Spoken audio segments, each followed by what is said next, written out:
Goedenavond allemaal en welkom bij de 4e webinar in de reeks van de KFPS College Tour. Vanavond ga ik jullie meenemen in het proces in hoe ik een hengstkeuze maak voor mijn merrie. Ik wil vast van tevoren zeggen, als jullie vragen hebben, kunnen jullie die onderaan komt het nummer te staan.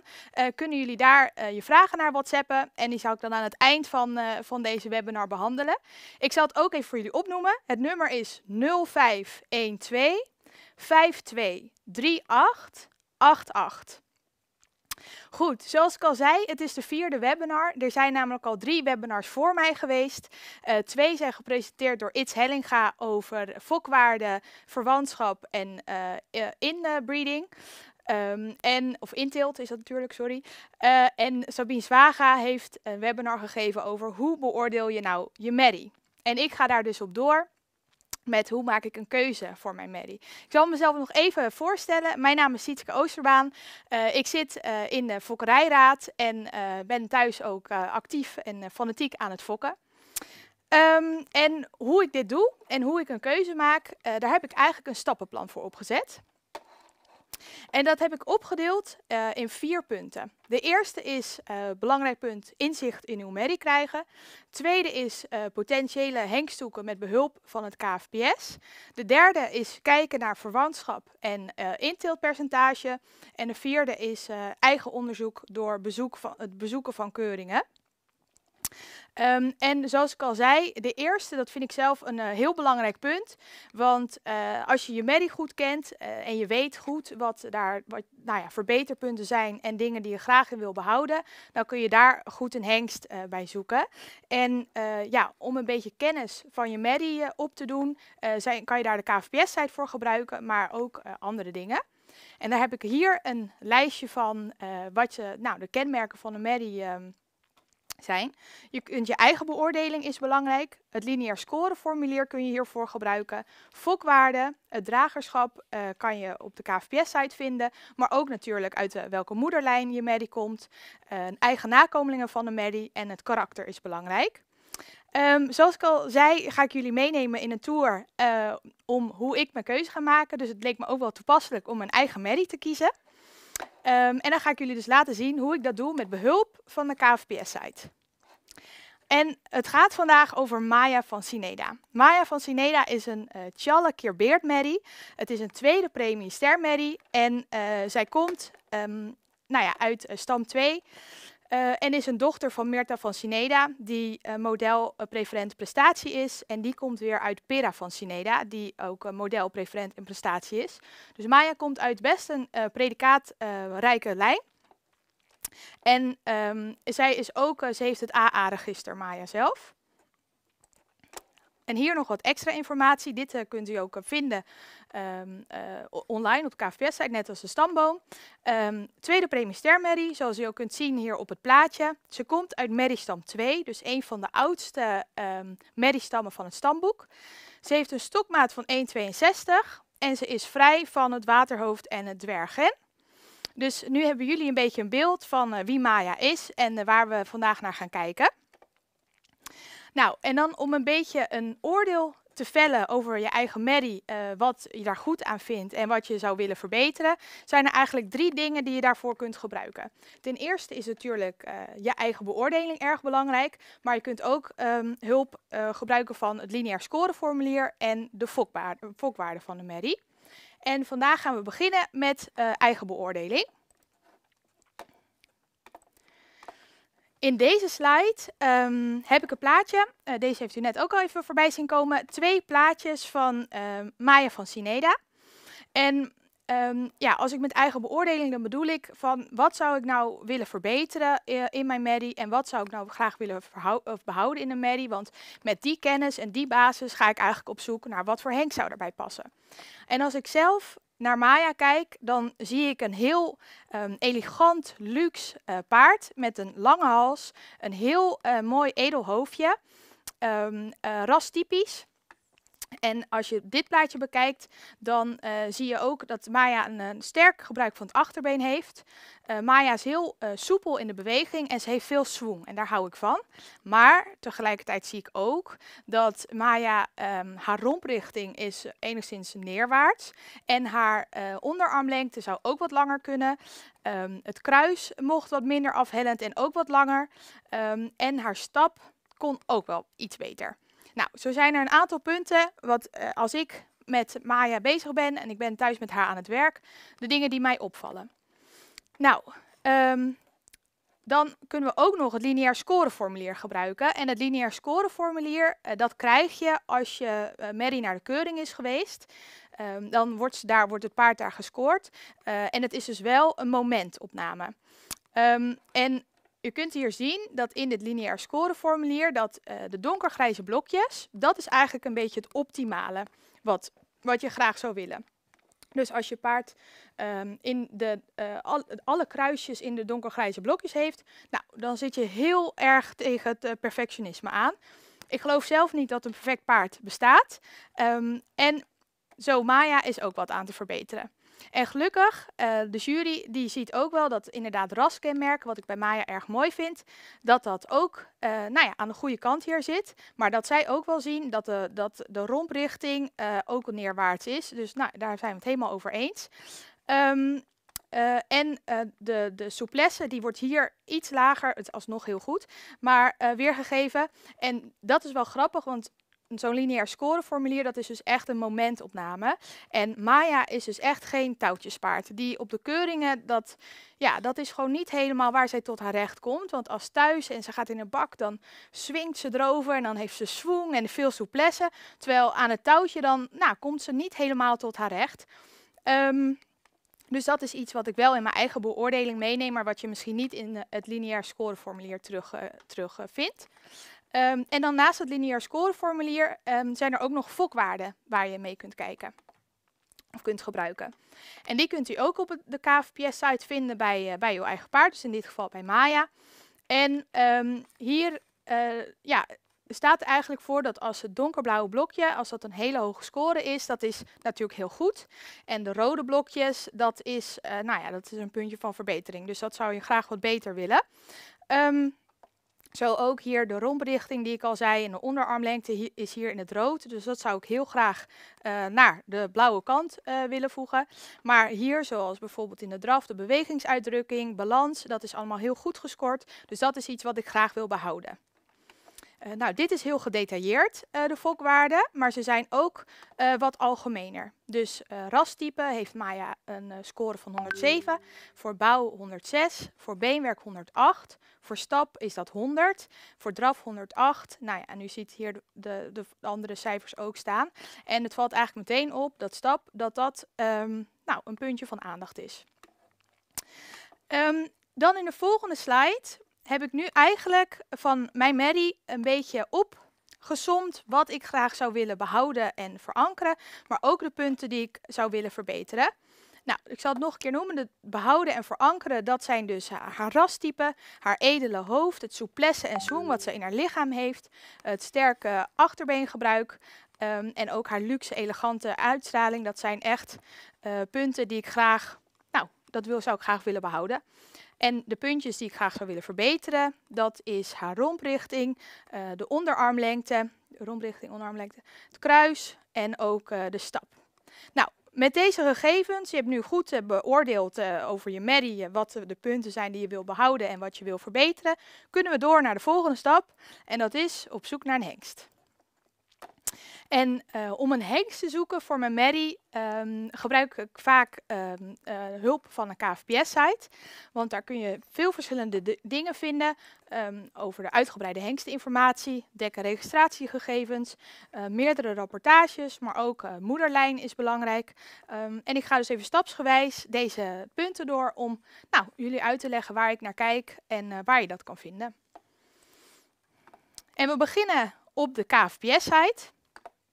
En als we dan naar fokkerij gaan en u zou klikken naar uitgebreide hengsteninformatie, Dan kom je hier in een overzichtje waar je alle hengsten, alle dekhengsten, die staan hierin op alfabetische volgorde. En stel nou als ik hier op deze naam zou klikken, dan krijg ik een heel mooi overzicht van een stamboom van de hengst en meer informatie. Maar waar ik in dit geval even benieuwd naar ben, is uitgebreid zoeken. Dus ik ga dan naar de knop uitgebreid zoeken. En dan krijg je eigenlijk een soort wensenlijstje van ja, wat voor hengst je wil. Dus je zou hier eigenlijk helemaal in kunnen vullen wat voor type hengst je wil, met welke fokwaarden en welke scores. Zodat je nou ja, uiteindelijk daar een passende hengst erbij krijgt. Dus je kunt echt helemaal van hoofduitdrukking tot kruislengte, onderarmlengte allemaal invullen. Maar ja, wat voor waardes vul je hierin? Dat gaat om de hengstenindex. En ik zal het even uitleggen. Het KVPS die verzamelt alle lineair scoreformulieren en de ABFP-testgegevens en genereert uit deze gegevens de hengstenindex met fokwaarden.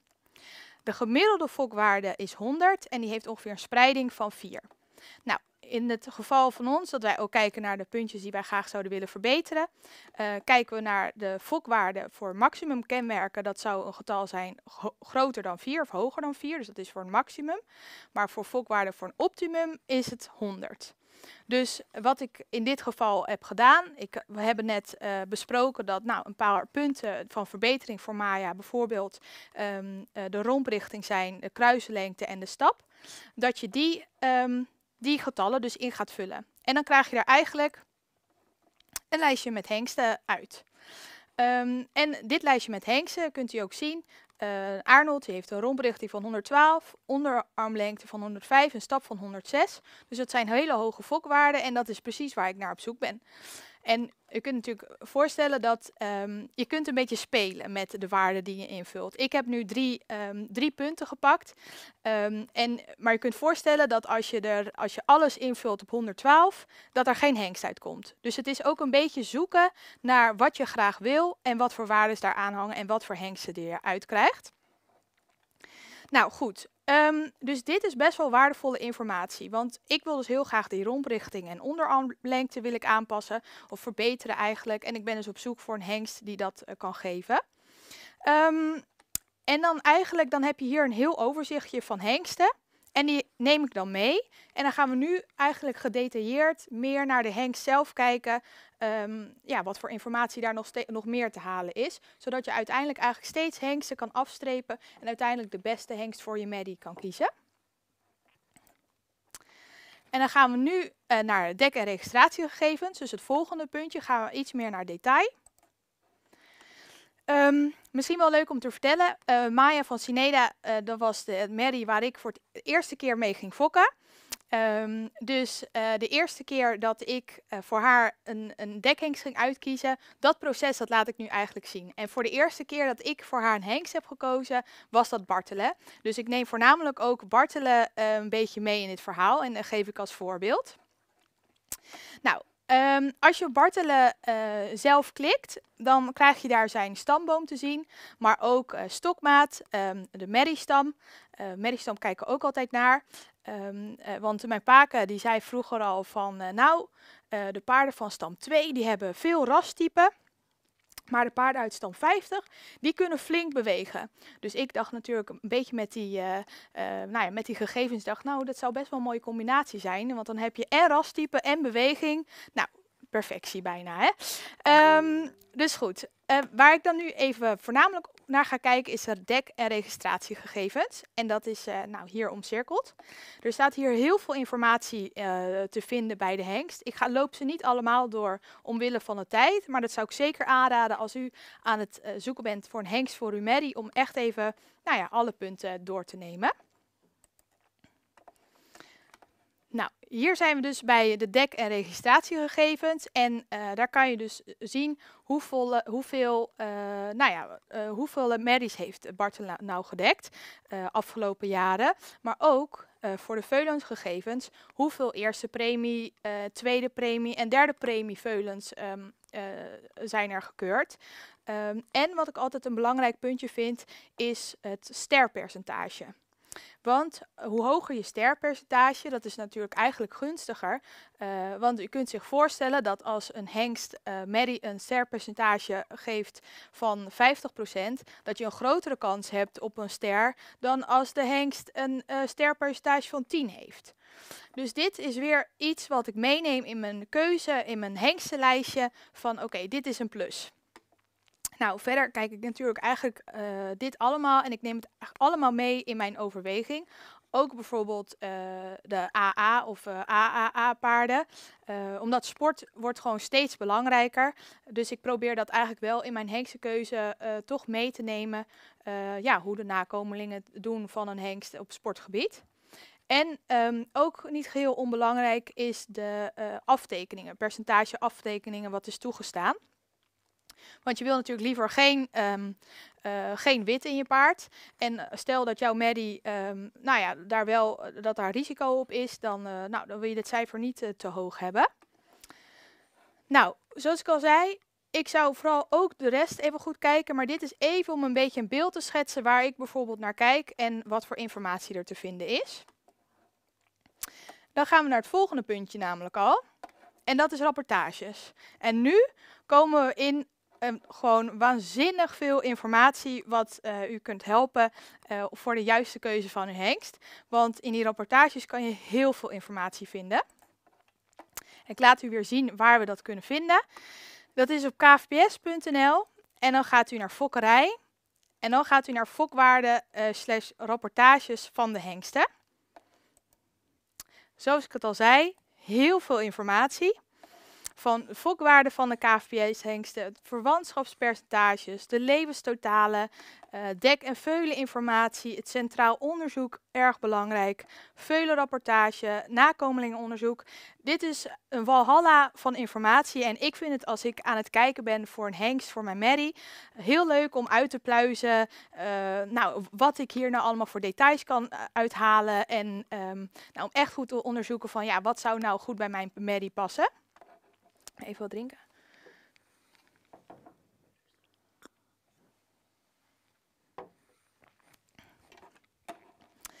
En dan het eerste rapportage waar ik jullie in mee wil nemen, is het nakomelingenonderzoek. En het nakomelingenonderzoek, dat is een rapportage wat een heel goed beeld schetst van hoe de hengst fokt. Dus bijvoorbeeld in het geval van Bartelen staat hier de nakomelingen van Bartelen 472 vormen qua exterieur een zeer uniforme groep paarden met een fraai rastype, correcte bouw en goed beenwerk.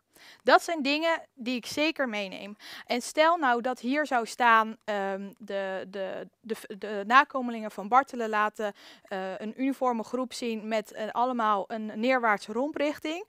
Dan is dat voor mij een alarmbel dat ik denk, maar dat is juist waar ik bij Maya op moet passen. Dan valt Bartelen van het lijstje af. Nou, nu is dat in dit geval niet zo. Dus Bartelen staat nog steeds op mijn lijstje.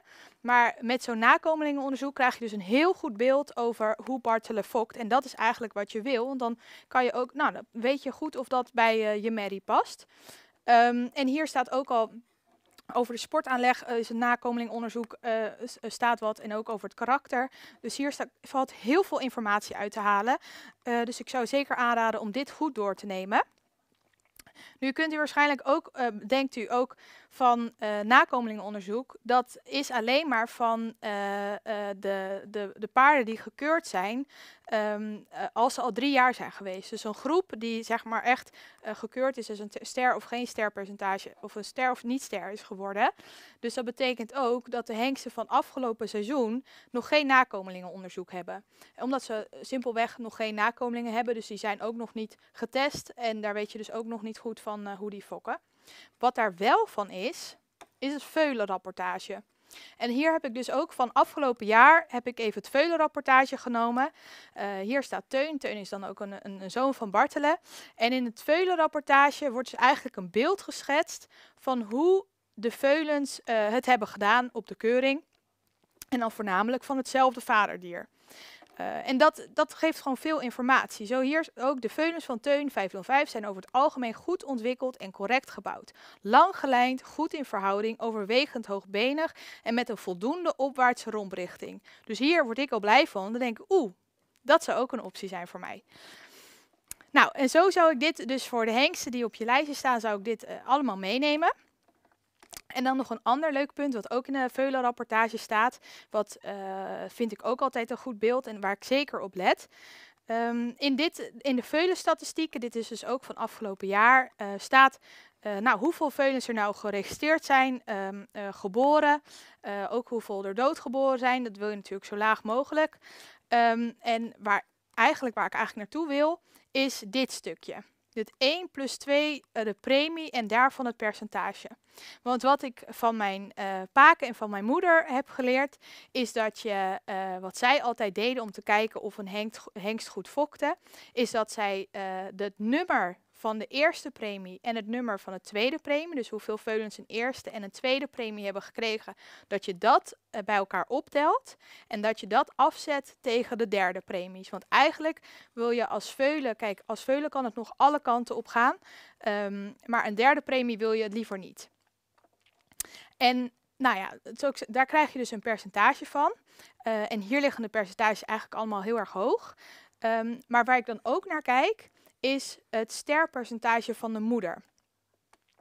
Want zoals jullie kunnen zien bij Mathies, die heeft relatief minder goede merries gekregen dan een Teun, maar heeft een hele hoog percentage eerste en tweede premie. Dus dat wil eigenlijk zeggen dat ook al heeft hij minder goede merries gekregen, dat hij toch een heel positieve invloed op die veulens heeft. Nou, en zo kijk ik daar dus even, dat is bij Ul bijvoorbeeld ook het geval, kijk ik even naar die percentages en hoe dat in lijn met elkaar ligt. Oké, dus dat is de veulenrapportage, waar je veel informatie uit kunt halen als nakomelingenonderzoek nog niet beschikbaar is. En uiteindelijk is het karakter ook best wel belangrijk van een paard. Nu is Maya een heel braaf, heel betrouwbaar paard, waar je eigenlijk alles mee kan doen. Ik kan achter haar doorlopen, van de rug afglijden. Zij is gewoon, nou, het is gewoon een heel lief, braaf paard. Dus wat dat betreft, qua karakter, hoef ik iets minder op te passen. Maar we hebben bijvoorbeeld ook wel een paard die wat sensibeler is. Dus die is wat sneller gespannen. En stel dat dat het geval zou zijn, dan zou ik ook qua karakter goed kijken naar een hengst, dat niet de hengst ook heel sensibel is. Want dan is de kans natuurlijk groter dat het veulen nog sensibeler is en dat wil je liever niet. Dus dat is onder andere voor het centraal onderzoek kun je daarvoor gebruiken. Maar daar wordt ook de rapportage nog eens beschreven. Hier gaat het om Tjebbe, dat is ook een zoon van Bartelen.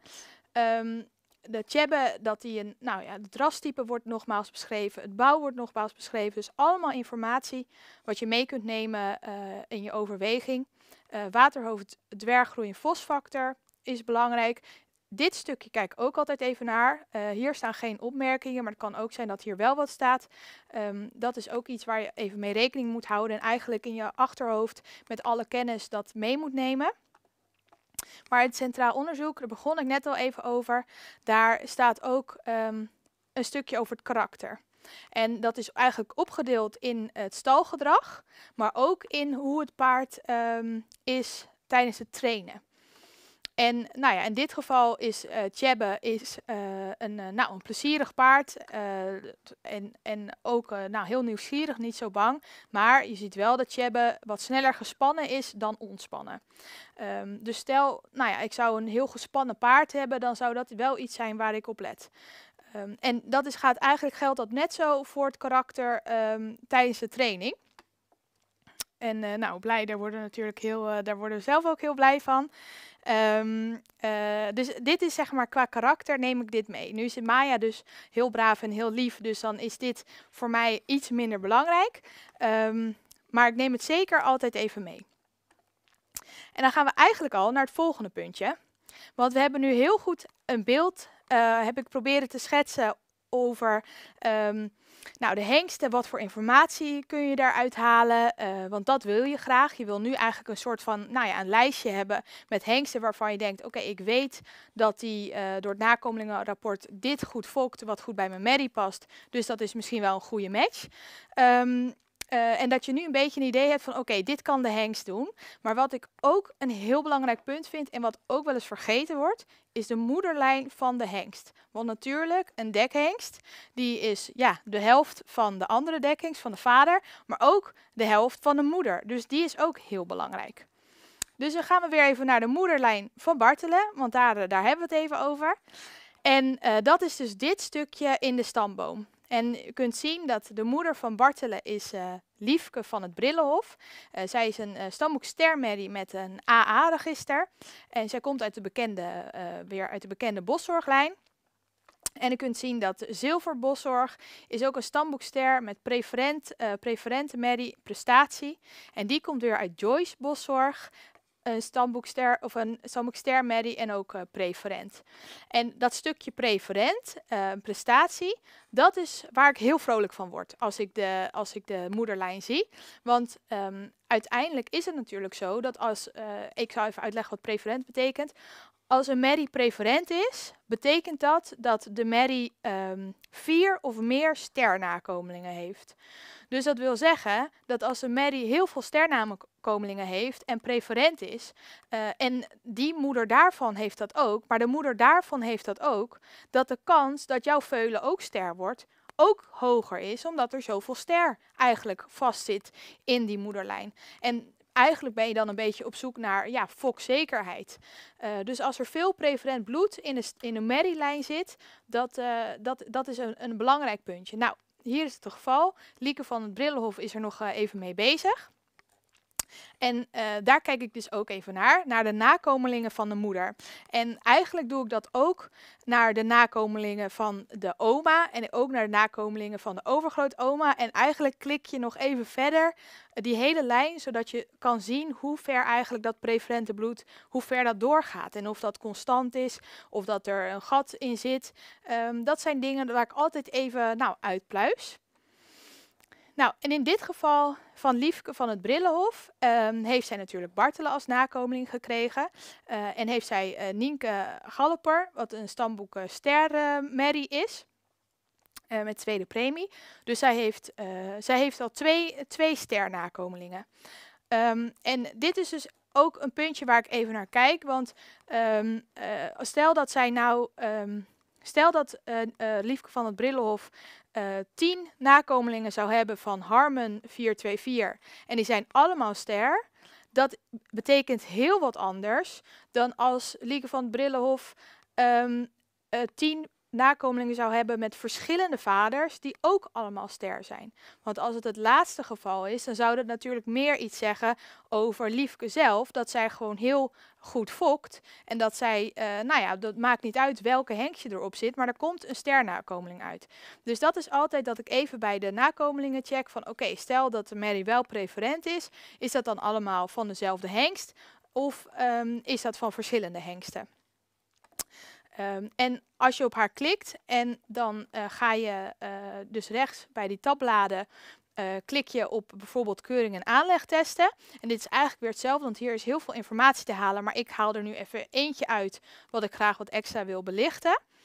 Dan zie je hier de keuringen die het paard heeft gedaan, maar ook de IBOP die zij heeft gelopen. Nou, en zoals ik al zei, we gaan steeds meer richting ook dat de sport belangrijk is voor het Friese paard. Dat was vroeger veel minder. En nu is dat toch veel gewoonlijker dat, wij zijn ook meer bezig met de IBOP met de paarden. Vision Talent Cup, gewoon dat we daar veel toch met de sport mee bezig zijn. En wat wel leuk is om te zien, is dat dit paard dus in 2010 al een IBOP had gelopen. Dus hij was eigenlijk al best wel vroeg daarbij en met een nette score van 79,5. Nou, dus dit krijgt voor mij weer een plusje. Maar ik zou dus ook zeker hier bij sport inclusief moederlijn even kijken. Wordt er veel dressuur met paard gedaan of misschien getuigd of gemend? Want dat geeft je een beetje idee of er of er sport in de lijn zit. Nou, nu hebben we dus ook een idee van de moederlijn gekregen. Dus nu, als het goed is, hebben we eigenlijk van ons lijstje steeds meer hengsten ervan afgehaald. En ja, houden we een paar hengsten over die een goede match zouden zijn met Maya. En dan moeten we dan even kijken naar of het wel past. Want het kan natuurlijk ook zijn dat het qua verwantschap en inteelpercentage zo hoog ligt dat het niet kan en dan valt hij ook af. Nou, hoe we dat doen? Dan gaan we dus naar de KVPS-site weer. En dan in dit geval klikken we op Mijn KVPS. Dus dat betekent dat u sowieso wel ingelogd moet zijn om dit te doen. Het is ook voor de ledenservice. En dan kan je het inteelt berekenen. Nou, hier ziet u dus, heb ik Maya van Cineda aangeklikt. Verwantschapspercentage van 18,7. En dan krijg je hier dus een hele lijst hengsten. Nou, ik heb u al verteld dat ik dus Bartelen heb gekozen. Ik had natuurlijk ook een lijstje, maar er komt ook altijd natuurlijk een beetje persoonlijke smaak bij kijken. En ik weet nog dat met de hengstenkeuring, toen Bartelen in de baan kwam, dat ik echt gewoon helemaal daar heel enthousiast van werd. En dat ik echt dacht, wow, dit is echt gewoon nou, wat ik graag wil. En hier word ik blij van. En dat je echt in die stoel zit en denkt, nou, vergeet het maar, deze wordt het gewoon. Dus daarom had Bartelen ook wel een beetje een streepje voor bij mij, omdat ik gewoon waanzinnig fan van hem was. Maar om weer even terug naar het verhaal. Voor de inteeltberekening heb ik dus hier klik ik op berekenen bij Bartelen. En dan krijg je een overzichtje van de inteeltberekening. En zoals het hier ook staat, het KVPS die adviseert paringen te maken. Ga ik weer even terug. Paringen te maken met een inteeltpercentage binnen 6 generaties van kleiner dan 5%. Nou, u ziet dat het inteelt netjes onder de 5% ligt binnen de 5 en 6 generaties. Dus wat dat betreft zitten we helemaal veilig. Wat ook bekend is, is het verwantschapspercentage. Wat natuurlijk hoe lager, hoe gunstiger dat is. En de geschatte fokwaarde wordt hier alweer gegeven. En dat is ook wel een idee, want dan heb je al een klein idee van wat de mogelijke nakomeling, wat voor fokwaardes die zou krijgen. Nou, voor deze combinatie zou dat voor rastype 108 zijn, voor bouw 109, beenwerk 109, stap 102, draf 106 en galop 105. En dan een ander heel belangrijk puntje van deze slide. Ik had in het begin al gezegd, het is belangrijk om ook te weten of jouw merrie drager is of niet. In mijn geval is Maya van Cineda vrij van dwerg en waterhoofd. Dus er komt hier te staan, deze paring levert geen risico op voor waterhoofd of dwergveulen. Maar als mijn merrie dat wel zou hebben en ik zou een hengst kiezen die ook het waterhoofd of het dwerggen heeft, dan zou je dus een risicoparing krijgen. En dan krijg je hier ook er komt hier wat anders te staan, dat het een risicoparing is en dat je dat niet moet doen. Ik zou dat ook zeker niet doen. Want het kan je merrie kosten en dat is iets wat je niet wil. Dus als je dan een andere hengst op je lijstje hebt, moet je die vooral kiezen, geen risicoparingen maken. Dus dit is even een belangrijk puntje in je overweging voor een hengst. En als dit allemaal goed is, ja, dan gaan we eigenlijk door met het volgende puntje. En dat is eigen onderzoek door het bezoeken van keuringen. En dat puntje, daar ben ik zelf enorme voorstander van. Omdat ik denk dat het voor uzelf heel goed is om een idee te krijgen van, van de hengsten, hoe die het doen. En dat kan je goed zien op keuringen. Dus stel je gaat naar een keuring en er is weer een nieuwe lichting hengsten veulens.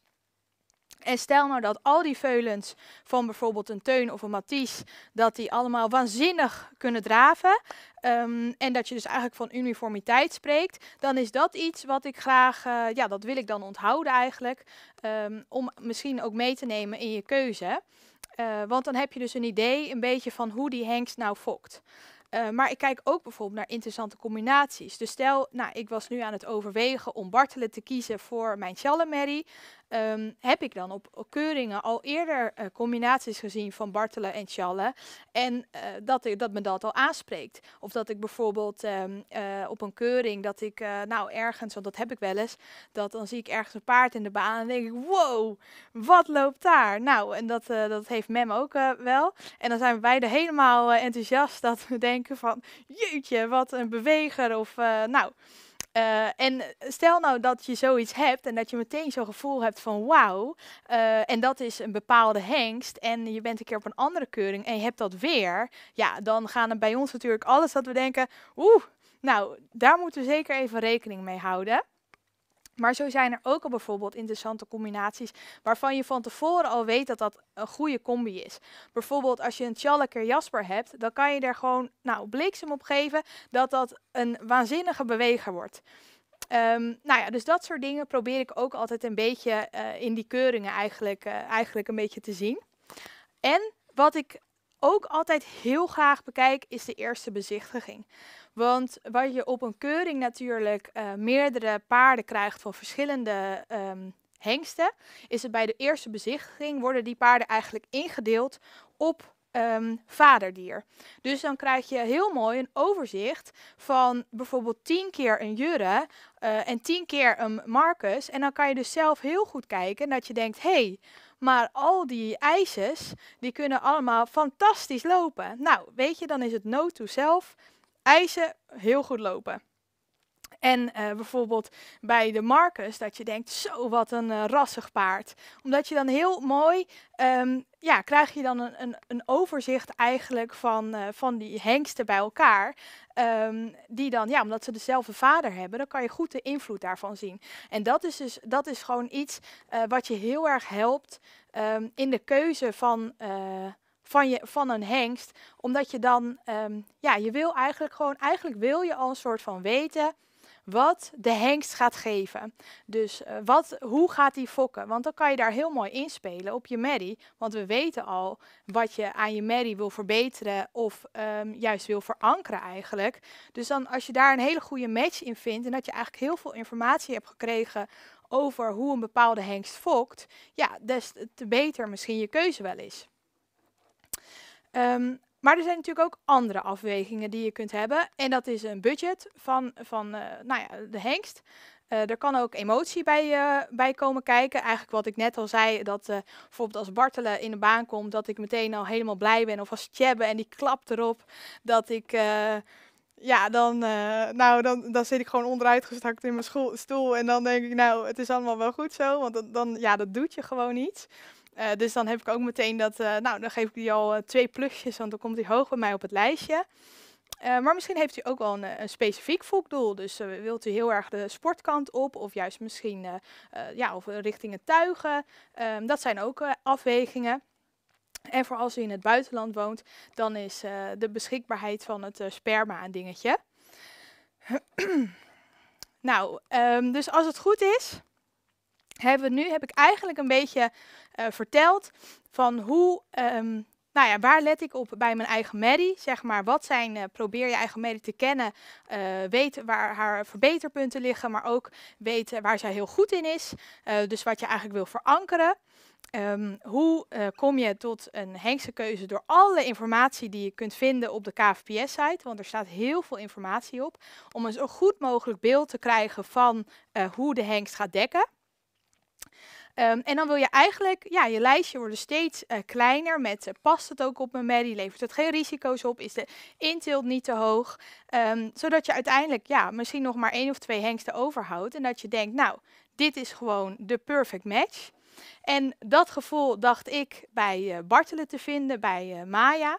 En daar kwam Friesjes van Sineda uit. En dat is dus mijn eerste eigen fokproduct. Dus daar was ik natuurlijk heel begaan mee.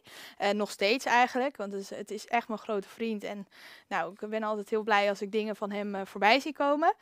En hier een fotootje van hoe hij eruit zag als veulentje. Toen was hij volgens mij net een dag oud. En hier was dus ook voor mij de eerste keer dat ik naar de veulenkeuring ging. En ik had helemaal geoefend met nou aan het touwtje lopen. En ik had geoefend in de trailer en scheren. En nou ja, allemaal dingen oefenen. Voor alles een eerste keer. Ik was helemaal blij, want op deze veulenkeuring kreeg hij een tweede premie. Nou, dus ik was helemaal blij. Maar toen ja, was de veulen geweest en hij werd wat ouder. En toen dacht ik, ik weet niet of dit wel goed komt. Ik vond hem zo mooi, maar op een gegeven moment, in het land. En ik denk, dat is een mooiheid, gaat er wat vanaf. Maar toen zei Mem ook, die zei, nou, Siets, wacht maar af. Jaarlingen zijn naarlingen, zegt ze altijd. Wacht maar af, als ze wat ouder is, dan komt het waarschijnlijk vast wel terug. Nou, en dat is dit plaatje. Hier was hij net 2 jaar en kijk wat een hengst. Ja, ik word heel vrolijk als ik dit plaatje zie, want ik vond het echt bij ons, ja, het was echt gewoon nog steeds een allemachtig mooie hengst. En wat wel leuk is dat, wat kunt u hier ook al zien, ik heb natuurlijk heel erg de focus gelegd op dat ik de romprichting wilde verbeteren en de onderarmlengte, omdat dat echt een puntje was bij Maya wat beter kan. En je kunt eigenlijk hier al zien dat dit veel meer richting de horizontale kant gaat dan de neerwaartse kant. Nou, en toen was hij dus 2,5 en gingen we voor de eerste bezichtiging.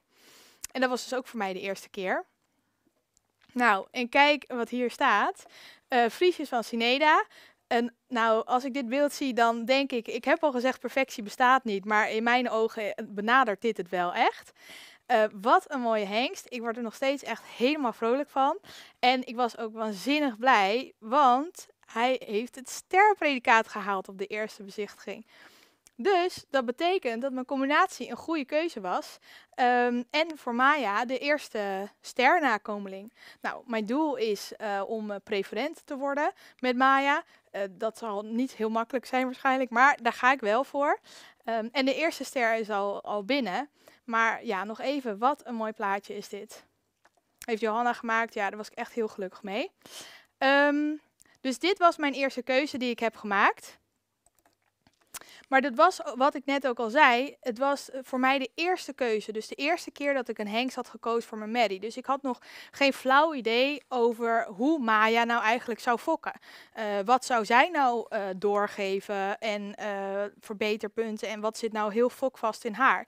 En nu inmiddels zijn we nog 2 nakomelingen verder.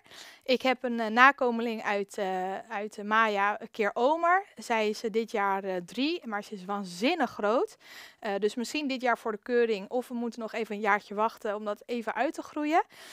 En ik heb nog, vorig jaar is er een veulentje geboren. Dat is een Tjebbe, keer Maya van Sineda, Mabien van Sineda. Wel leuk te vertellen. Imke van Sineda, die werd toen zij veulentje was op de veulenkeuring, kreeg zij een tweede premie. Maar Mabien, die heeft zelfs een eerste premie gekregen. Dus dat was voor mij weer een super gevoel natuurlijk, want daar doe je het als fokker voor. En even wel leuk om te vertellen, want dat is dus eigenlijk wat ik hiermee wil aangeven. Is je wil ook een beetje een beeld krijgen van wat je Maddie nou doorgeeft. En wat ik tot nu toe heb gezien, is dat alle nakomelingen van Maya, die hebben gewoon allemaal hele prachtige kopjes. Echt een heel edel hoofd, een mooie luxe lange nek, of hals moet ik zeggen. Veel rastypen. Dus dat zijn echt wel, en een goed achterbeen. Ze geeft ook echt een goed achterbeen door. Dus dat zijn wel dingen wat ik nu denk van oké, weet je, ik weet dus nu bij een volgende keuze dat ik dat er een grote kans is dat zij sowieso een mooi kopje, een lange hals en goed achterbeen gebruik doorgeeft. Dus dat is ook, want je wil een beetje daar inzicht in krijgen. En dan ook wel leuk om te zien dat Imke van Sineda, dat die ook qua romprichting, dat dit al een stuk beter is dan Maya zelf. En zelfs bij Mabien zie je een beetje opwaartse richting. En dit is eigenlijk een voorbeeld van lijnintilt wat ik hier heb gedaan. En daar moet je natuurlijk altijd heel voorzichtig mee zijn. Maar zoals ik al zei, ik ben helemaal weg van Tjebbe. En Tjebbe die komt uit Vera van Sineda, die dan weer de overgrootmoeder is van Maya van Sineda. Dus qua inteelpercentage kon het nog wel hoor. Maar ik heb dan ook weer geleerd van Fouke van der Velde. Die zei vroeger van, nou het mooiste is eigenlijk dat je een merrie hebt waar je een beetje lijninteelt hebt op een bepaald kenmerk. En dat je die combineert met een hengst die ook een beetje lijninteelt heeft, maar dan op een ander kenmerk. Zodat je eigenlijk de beste kenmerken keer elkaar doet. En dat je daar probeert om daar nog een beter resultaat uit te halen. En ik ben ook helemaal weg van Mabien, want waar ik heel erg van hou is dat gewoon echt dat soepele en die swingt er echt over als hij de baan in gaat. Dat danst gewoon door de baan. Ja, nou dat vind ik helemaal fantastisch. Dus ja, dit zijn nu nog 2 nakomelingen van Maya en ik ben heel benieuwd hoe ze het gaan doen op de keuringen. Ik hoop dat ik jullie een beetje een goed beeld heb kunnen geven van hoe ik nou een keuze maak voor mijn merrie. En hoe je daar de KVPS-site voornamelijk ook bij kan gebruiken. Mochten jullie nog vragen hebben, het telefoonnummer dat komt nogmaals even onderin. Even aanwijzen. Dan gaan we die straks even behandelen. Dus voor nu heeft u nog vragen. En nog even voor de volgende ronde, want dit was de vierde in de reeks. Maar we hebben ook nog volgende week een Fokkerscafé met Bouke de Boer, Roelof Tjeertsma, Jan Vriend en Amarinse Vriend. En onder leiding van Friso hoofdredacteur Alice Boy. Dus ik zou zeggen zeker daar ook bij aanwezig zijn, want ik denk dat dat echt heel leuk wordt. En op 4 maart gaat Marijke Akkerman nog vertellen over de nieuwe I- en R-regelgeving voor paarden en wat betekent dat nou eigenlijk voor de leden van het KVPS. En voordat we op de vragen overgaan, heb ik nog 1 primeurtje die ik jullie mag vertellen. En dat is dat de College Tour die is tot nu toe heel goed bevallen. Dat KVPS heeft besloten om een College Tour deel 2 te maken. Dus ik denk dat het een hele goede zaak is en heel erg leuk. Nou, zullen we er nu over naar de vragen?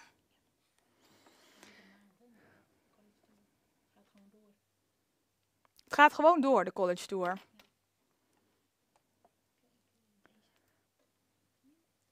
Even kijken hoor. De vraag is, goedenavond. Hoe het risico op wit verkleind worden bij een van mijn merries? Dan kunt u kijken naar de rapportage van de hengst en de hengsteninformatie. Want daar staat het percentage hoeveel wit is toegestaan. En dat wil je eigenlijk zo laag mogelijk of zelfs 0%. Dat was vraag 1. Hallo, onze merrie heeft een sabelbenig achterbeen. Dit willen we graag verbeteren bij haar nakomelingen. Welke hengsten adviseer je? Dat is een hele goede vraag. Dat weet ik niet uit mijn hoofd. Dat heb ik ook even terug geprobeerd te kijken. Want als je dus bij mijn KVPS, je gaat dan naar ledenservice en uitgebreide hengsteninformatie. Dan krijg je dus al die hengsten. En als je dan klikt op uitgebreid zoeken, in plaats van gewoon normaal zoeken, dan kan je daar dus alle fokwaarden invullen wat je graag zou willen verbeteren. Dus ik zou u aan willen raden om dus bij het stand van het achterbeen, in plaats van sabelbenig, te gaan bij een een hoge waarde in te vullen voor wat rechter achterbeen.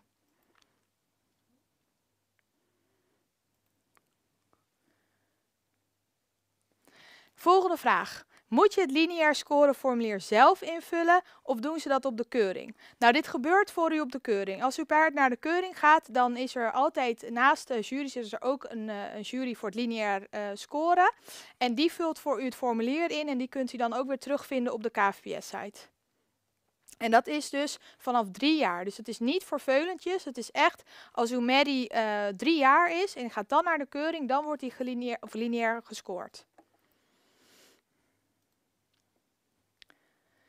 Even kijken, de vraag. Kijk je behalve naar de predicaten van de moederlijn ook nog naar de fokwaarden van de moeder, oma, etc. En hoe ver ga je terug om een betrouwbaar beeld te krijgen van de hengst? Tevens zie je soms een hengst met positieve fokwaarden en een hoge betrouwbaarheid, terwijl de moeder duidelijk veel minder sterke fokwaarden heeft. In hoeverre heeft dit nog invloed als de hengst zichzelf wel bewezen heeft? Nou, een sterke moederlijn is denk ik wel de basis voor de fokzekerheid van een hengst. Ja, dus even nog een keer lezen. Ja, dus ik kijk zeker wel naar de fokwaarde van de moeder. Maar het is dan natuurlijk ook, kijk, als je naar de oma kijkt en die heeft bijvoorbeeld een 110 voor rastype. En de moeder die heeft ook een 110 voor rastype. En de hengst heeft een 105 voor rastype. Dan zou ik dus wel nadenken dat ik denk, nou, er zit toch best wel fokwaarde voor rastype in die moederlijn. Dus dan zou ik dat wat dat betreft wel meenemen. Ik hoop dat de vraag zo beantwoord is. Veel fokkers KVS gebruiken jonge hengsten, waarvan in verhouding weinig bekend is hoe ze fokken. Bij het KWPN gebruiken fokkers meer de oudere hengsten, waar in verhouding meer van bekend is hoe ze fokken. Daar heeft hij helemaal gelijk in. Kijk, hoe het bij mij is, ik heb 1 merrie waar ik mee fok. Zelf, kijk, wij fokken thuis met van Sineda-lijn en dat is met mijn moeder samen. Maar Maya, dat is echt mijn merrie waar ik de keuzes van maak. Dus voor mij wil ik toch iets minder risico lopen. En wacht ik zelf eigenlijk altijd sowieso het veulenrapportage af. Dus ik gebruik niet meteen een hengst als hij goedgekeurd is. Ik wacht altijd eerst een jaar af. En dan kan je dus op de keuringen zien van, nou ja, wat voor veulens komen ervan. En dan heb je toch een beetje een beeld. En dan zou ik hem wel gebruiken. Welke hengst heb je nu gebruikt op Maya en waarom? Nou, ik heb nog een keer Tjebbe gebruikt. Zoals ik al zei, omdat ik wild van hem was. En omdat hij heel goed op Maya paste. Mabien is een sprookje van een veulentje. Het is volgens mij, ze heeft een eerste premie gehaald op de veulenkeuring, waarbij de andere 2 een tweede hadden. En ik hoop eigenlijk van haar een hengst te fokken. Een Tjebbe Kirtjalle hengst. Ga je ook langs op een dekstation om de bewuste hengst van dichtbij te bekijken? Op de HK mogen ze... Ja, dat is een hele goede vraag. Dat doe ik wel heel graag. En eigenlijk nog een stapje verder. Het liefste wat we ook wel eens doen, is dat we zelfs naar de moeder van de hengst gaan. Dus dat je echt ook een beeld krijgt van de moeder van de hengst.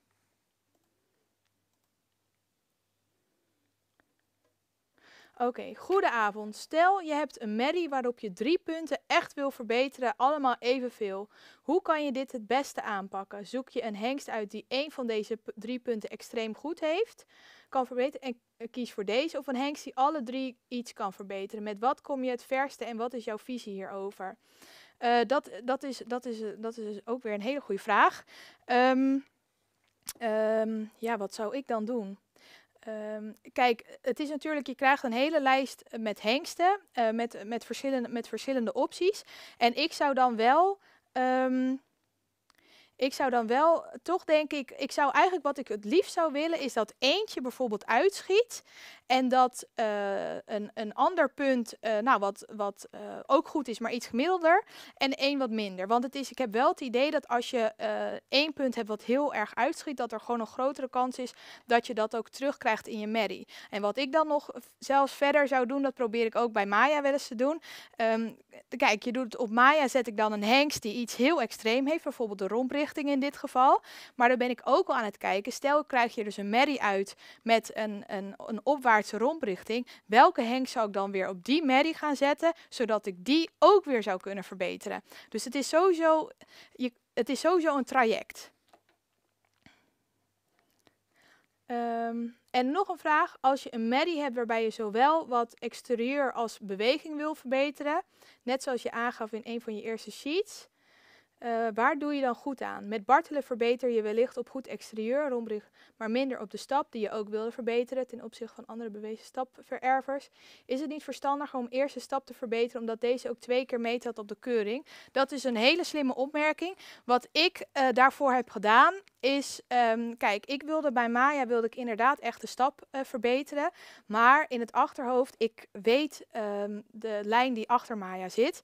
En dat is Mirta van Sineda en Pira van Sineda. En dat zijn beide allemachtige stappers. Die stappen echt hartstikke goed door het lichaam. Dus ik had eigenlijk een beetje dat ik dacht, nou, Maya die is gewoon even dat is even jammer dat hij minder goed stapt. Maar ik had wel daarmee in mijn achterhoofd dat ik dacht, Waarschijnlijk zullen haar nakomelingen misschien ook toch beter stappen, omdat ze wel een hele goede stap in de lijn zit. En dat is dus, als dat niet zo was geweest, had ik misschien meer op de stap gefocust. Maar omdat ik dus weet dat er hele goede stap wel achter mijn merrie zit, heb ik meer op de andere punten gefocust.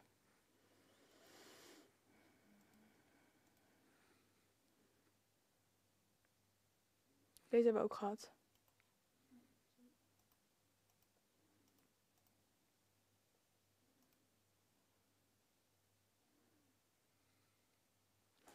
Hallo, ik heb een vraag. Hoe belangrijk vindt u de inteelpercentage en verwantschapspercentage? Heeft u liever een veulen met een hogere percentage en goede kwaliteiten, of een veulen met lagere percentage en mindere... Ja, daar heb ik niet echt per se een voorkeur van. Dat is ook wat ik eigenlijk een beetje... Ja, jullie hebben gezien, ik heb bijvoorbeeld ook Omer gebruikt. En Omer is een hele laag verwante hengst. En aan de andere kant heb ik Tjebbe gebruikt, die wat meer verwanter is met Maya.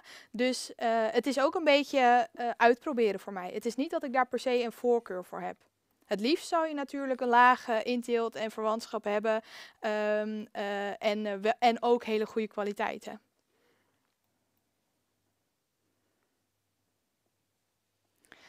Ik heb hier een vraag. En dat gaat over de fokwaarde. Hoe komt de fokwaarde tot stand en wat is de hoogst haalbare fokwaarde? En daar wil ik heel graag voor refereren naar de eerste presentatie die Its Hellinga heeft gegeven van de College Tour. Want die heeft daar piekfijn uitgelegd hoe het met de fokwaardes werkt. En misschien kunt u die presentatie bekijken, want ik denk dat hij het beter uit kan leggen dan ik. Nou, dat was de laatste vraag. Dan wil ik jullie heel erg bedanken voor het kijken. Ik hoop dat ik het duidelijk en helder uit heb kunnen leggen. En dat jullie nu een goed beeld hebben hoe jullie een hengst kunnen kiezen voor jullie merrie met de behulp van de KFPS-site. En ik hoop jullie ook te zien bij de volgende webinars. Tot ziens, fijne avond.